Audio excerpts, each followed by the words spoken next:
Olá pessoal, tudo bem? Agora que a gente já sabe o que é o processo de globalização, a gente vai analisar como que o coronavírus ele tem afetado o mundo de uma forma globalizada. Para quebrar um pouquinho do gelo, eu queria passar um vidinho para vocês. Vamos lá.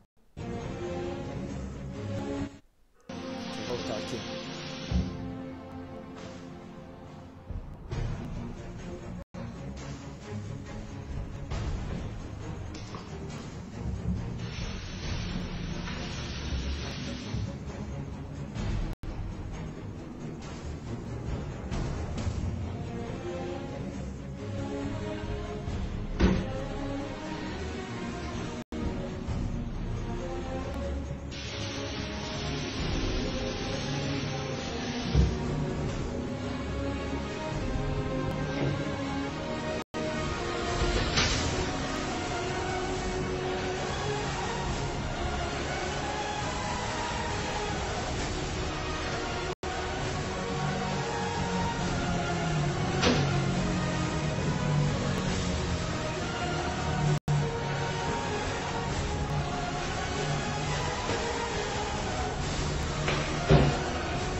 Agora que a gente já deu um pouquinho de risada, vamos para a aula. Bom, o processo de globalização é facilmente percebido com a propagação do coronavírus, com seu hipocentro na cidade chinesa de Wuhan ao seu epicentro na Europa, com maior força sobre a Itália.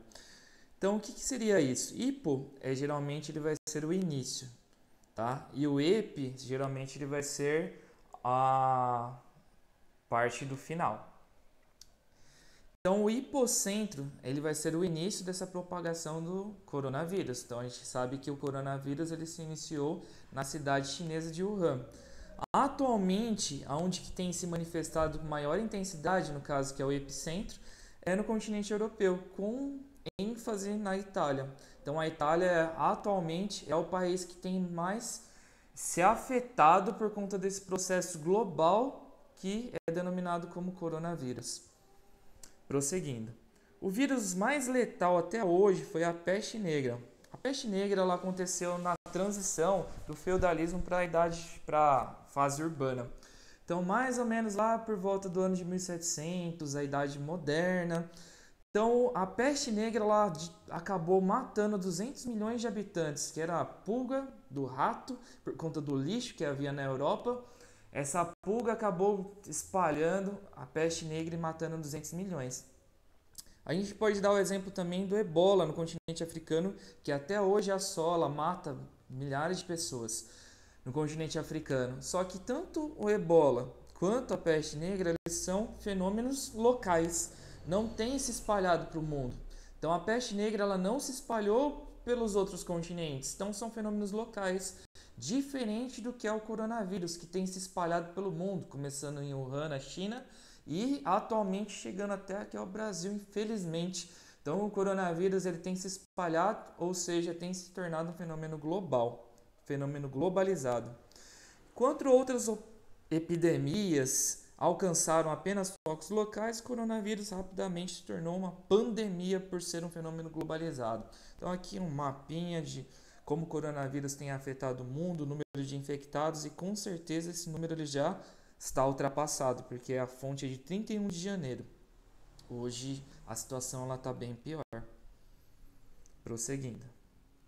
Milton Santos nos ensina que a globalização se apresenta de forma desigual sobre o espaço geográfico, ou seja, há regiões mais afetadas com a falta de recursos e outras menos afetadas. A gente vai trabalhar esse tema abordado por Milton Santos no processo de desigualdade da globalização. Lembra lá que eu falei do acesso ao tênis e tal? Nem todas as pessoas têm acesso, enfim. Então isso tem se tornado de uma forma desigual também nesse processo de globalização no que se refere ao coronavírus. Aqui a gente tem um mapa de anamorfose.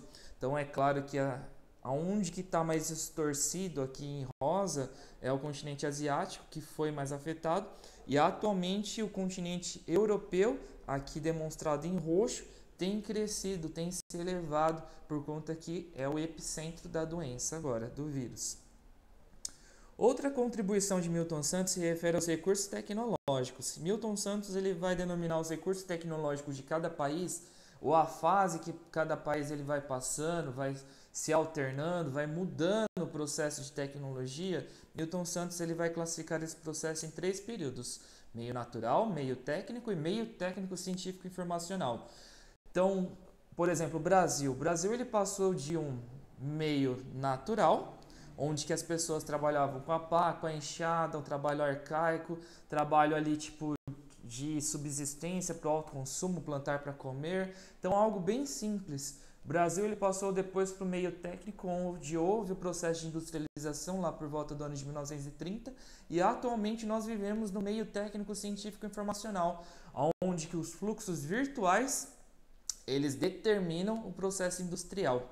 Então vamos prosseguir aqui. Porém, tem países, a exemplo de países do continente africano, que ainda se encontram no processo de meio natural. Então, a produção agrícola no continente africano, a maioria ainda é rudimentar, com a pá e com a enxada. Então, ainda se encontram no meio natural de subsistência.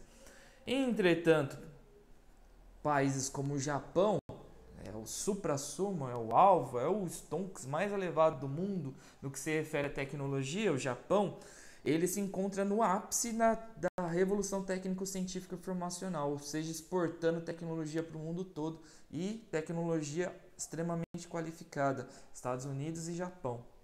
E atualmente a China também tem crescido. Prosseguindo. O processo de desenvolvimento determinará como os países subdesenvolvidos e os desenvolvidos enfrentarão essa globalização da pandemia chamada coronavírus. Então a gente sabe que epidemia é quando tem um foco local, a exemplo, a peste negra. Pandemia é quando se torna um efeito globalizado, a exemplo, coronavírus. Então os países eles possuem acesso a recursos diferentes para poder lidar com esse vírus. A exemplo, o continente africano, a exemplo, o Brasil, a exemplo, o Japão, a China e os Estados Unidos. Então eles irão combater o vírus de uma forma diferenciada. Aonde que houver mais recursos, aonde que estiver no ápice da revolução técnico-científica informacional, eles irão combater de uma forma mais rápida. Aonde estiver ainda no meio natural, as pessoas serão mais afetadas, infelizmente ocorrerão mais casos de mortes. Exemplo, enquanto o continente africano possui um médico para 10 mil habitantes, e possui expectativa média em torno de 60 anos de idade, então a média de vida dos africanos é de 60 anos de idade. É péssimas condições no que se refere lá à saúde, medicamento, os médicos de qualidade, hospitais, recursos tecnológicos como mamografia, ressonância, tomografia, não possui recurso suficiente para o território. Então é certo que se o coronavírus alcançar o continente africano de uma forma globalizada, eles irão ser muito mais afetados. Em contrapartida, a gente tem aqui a segunda maior potência econômica do mundo, a China. Então, por conta dessa revolução técnico-científica informacional, por conta de ser a segunda maior economia do mundo, constrói um hospital em menos de 10 dias. A gente tem aqui a notícia do jornal, isto é, mas ficou claro, o mundo todo ficou sabendo. Graças ao processo de globalização dos fluxos virtuais, a gente teve acesso ao noticiário que a China construiu um hospital em 10 dias. É por essa razão que a China tem deixado de ser um foco do coronavírus e atualmente outros continentes estão sendo afetados. Então, como a região ela vai lidar com essa circunstância depende do seu recurso tecnológico e financeiro. O coronavírus também tem feito um retrocesso no processo de globalização. Então, globalização normal é ele se espalhar. Então, atualmente, a globalização ela tem retrocedido, principalmente no que se refere ao fluxo físico. Por quê? Você não pode sair de casa, você não pode ir para outras localidades, então você tem retrocedido no processo de globalização, certo? Vamos prosseguir aqui que já tem quase 10 minutos. Eu vou dar aqui para vocês alguns exemplos de como a globalização ela tem retrocedido da mesma forma que essa melancia aqui. Exemplo. Tem diminuído as exportações e importações. Então tem países que nem têm recursos para sobrevivência suficiente, exemplo a Venezuela, por conta que todos os países têm fechado as fronteiras com a Venezuela, exemplo o Brasil.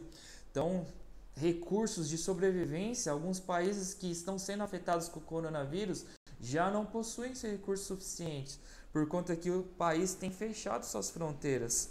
Então já falta item de sobrevivência básica. Está causando um desemprego estrutural. Pensa aqui comigo, se não pode ficar gente aglomerada dentro do mesmo espaço, então é fato que não pode ficar gente aglomerada dentro de uma indústria.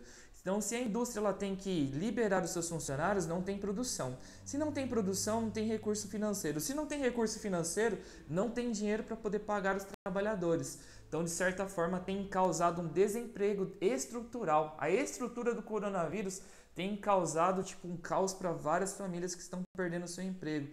Já existe demissão voluntária, ou seja, a pessoa eu quero sair da empresa. Este é o momento, ela não perde muitas vezes alguns recursos que ela ganha pelas leis trabalhistas. A outros têm adiantado férias, a outros têm dado suspensão para poder ficar em casa por algum tempo, tem diminuído o salário de algumas pessoas. Então a globalização ela tem retrocedido aí no que se refere à economia de uma forma global. Outra coisa que acontece também, se você não pode ir num restaurante, numa lanchonete, é óbvio que esse comércio ele vai acabar perdendo seus alimentos. Então, inúmeras toneladas de alimentos sendo jogados no lixo por conta deste avanço desse coronavírus. É trágico isso. Prosseguindo, vai afetar também a lei da oferta e da procura. Então, lei da oferta e da procura, lembra lá do esquema da carne fraca? Então, o Brasil exportava carne para o mundo todo. Então, foi acusado que o Brasil colocava papelão sobre a carne. O mundo se fechou para não comprar a carne do Brasil. 3, 4 anos depois, nosso atual governo conseguiu voltar o comércio com esses países. O que aconteceu? Principalmente a China comprou boa parte da nossa carne. E nós ficamos com estoque limitado de carne, ou seja, com menos produção de carne. Aí entra o que nós chamamos de lei da oferta e da procura. Quando tinha muito aqui no Brasil, estava barato a carne. Por que estava barato? Se não vendesse, estraga. Então, coloca o preço lá embaixo. Agora, depois no Natal, por exemplo, dezembro, que nós tínhamos pouca carne porque abriu-se novamente o mercado externo, então coloca o preço lá nas alturas e compra quem quer.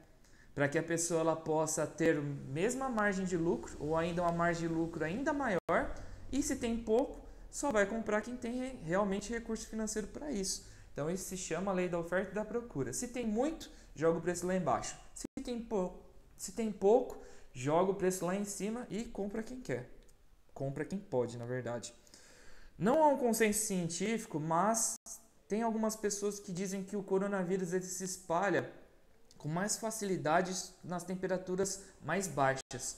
Então a gente sabe que o processo de translação, que é a Terra dando uma volta em torno do Sol durante um ano, a gente sabe que durante 6 meses a posição geográfica cuja qual a Terra se encontra vai propiciar, ou seja, vai resultar que as temperaturas fiquem mais baixas.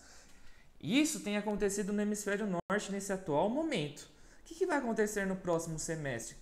O hemisfério sul estará numa posição geográfica com relação ao Sol que vai favorecer para que nós tenhamos temperaturas negativas. E que se esses cientistas estiverem certos, a gente está lascado por conta disso. Que aqui no hemisfério sul vai ser o epicentro do coronavírus de uma forma globalizada. Triste. Por fim, sabendo que o processo de colonização resultou em desenvolvimento ou subdesenvolvimento, exemplo, a gente tem a colonização de povoamento e a colonização de exploração. Povoamento foi o que a Inglaterra fez com os Estados Unidos e com o Canadá. O objetivo era formar uma nação. E acabou, sim, todos os recursos financeiros, ele era para poder desenvolver o país. Diferente com o que Portugal fez com o Brasil, que era uma colonização de exploração. Todo o recurso financeiro do Brasil era levado para poder enriquecer quem? Portugal. Então, os países que colonizaram ou que tiveram uma colônia de povoamento hoje são desenvolvidos. Estados Unidos, Canadá, Austrália, Nova Zelândia, Singapura, Japão, Vários países europeus hoje são desenvolvidos e a maioria dos países do hemisfério sul são subdesenvolvidos. Esse recurso financeiro ele vai determinar como o país ele vai lidar com essa pandemia do coronavírus. A exemplo dos Estados Unidos. Então, o governo estadunidense tem dado maior suporte porque eles possuem esse recurso financeiro, então tem dado maior suporte para não afetar tanto as empresas e os cidadãos estadunidenses. Conforme a gente vê aqui na imagem e também assistiu em noticiário, o Donald Trump ele reverteu 500 bilhões de dólares para a distribuição às famílias americanas diante da crise do coronavírus. E o Brasil? Eis a questão. Como que nós vamos agora ter um suporte do governo se não há recurso financeiro para isso? É triste, mas é uma realidade. Espero que tenham entendido, pessoal. Qualquer dúvida, pode perguntar lá pelas vias de Classroom, agenda e assim por diante, que eu com todo prazer vou responder. Um abraço e até mais.